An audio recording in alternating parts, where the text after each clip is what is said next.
તો મિત્રો સ્વાગત છે અમારી યુટ્યુબ ચેનલમાં. આજે આપણે વાત કરીશું ગુજરાતમાં સૌપ્રથમ અનાજનું એટીએમ આવ્યું તે વિશેની. હવે અનાજ એટીએમમાં રેશન કાર્ડ નંબર નાખો અને ઘઉં અને ચોખા નીકળશે. આર્થિક રીતે પછાત વર્ગના લોકો માટે સરકારે વિનામૂલ્યે અનાજ સહિત ચીજ વસ્તુઓનો રેશન શોપ પર મેળવવાની સુવિધાઓ તો ઉપલબ્ધ કરી, પરંતુ દેશભરમાં રેશન શોપ પર ઓછું અનાજ મળવાનો, લાંબો સમય સુધી અનાજ લાઇનમાં ઊભું રહેવાનું અને અનાજ ખૂટી જવાની જેવી સમસ્યાઓને ગ્રાહક હેરાન થઈ રહ્યા છે. ત્યારે સમગ્ર ગુજરાતમાં રાજ્યમાં સૌ પ્રથમવાર ભાવનગર આગામી 17મી સપ્ટેમ્બરથી ગ્રેડ એટીએમ શરૂ થઈ રહ્યું છે, જેમાં ગ્રાહકો પોતાના અનુકૂળ સમયે એટીએમમાંથી અનાજ જથ્થો મેળવી રહી છે. તો મિત્રો, પહેલાં સૌપ્રથમ સૌરાષ્ટ્રની અંદર અનાજનું એટીએમ મૂકવામાં આવશે.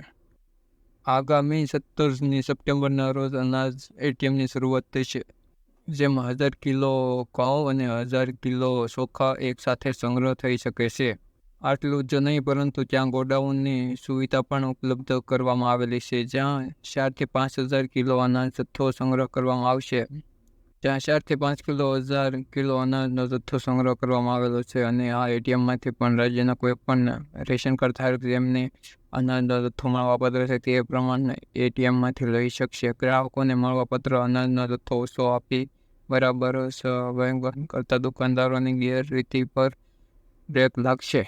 શું છે ગ્રેઇન એટીએમ મશીનનું કામ?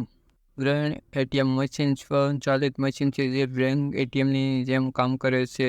United national bird food programme હેઠળ સ્થાપના કરવામાં આવેલ છે. Machine automatic multi function grade disposal machine કહેવામાં આવશે.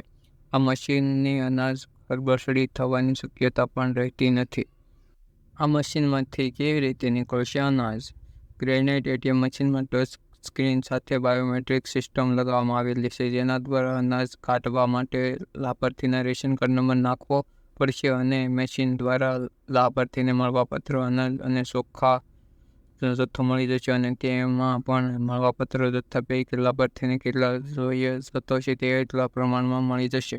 તો મિત્રો, વિડીયો સારો લાગ્યો તો વિડીયોને લાઇક, ચેનલને સબસ્ક્રાઈબ અને વિડીયોને શેર કરજો.